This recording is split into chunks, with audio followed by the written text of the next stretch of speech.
Today's solid near 1% rise was led by blue chips like Commonwealth Bank, BHP, Macquarie, AGL and Treasury Wine Estates. But these days, everyone in the market is agog at the four buy now, pay later firms, which have been jumping around like fleas.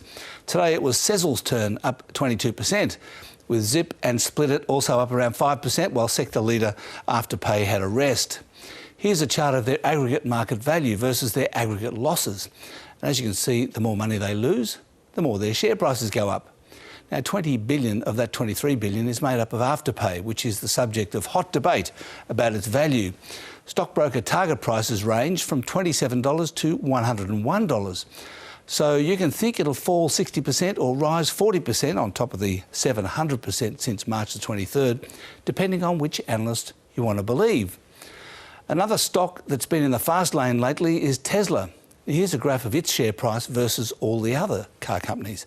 It's now the most valuable car company in the world and worth more than all the other big American car companies combined. The US market went up 1% on Friday, with Tesla up another 10%, and there were strong gains in Asia today, and the Australian dollar is up a few points to 69.7 US cents.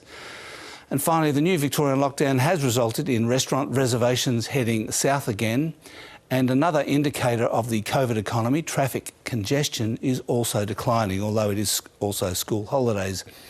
And that's finance. Thanks for watching. You can check out more finance news by clicking there, and don't forget to click subscribe down there to get all the latest updates from ABC News.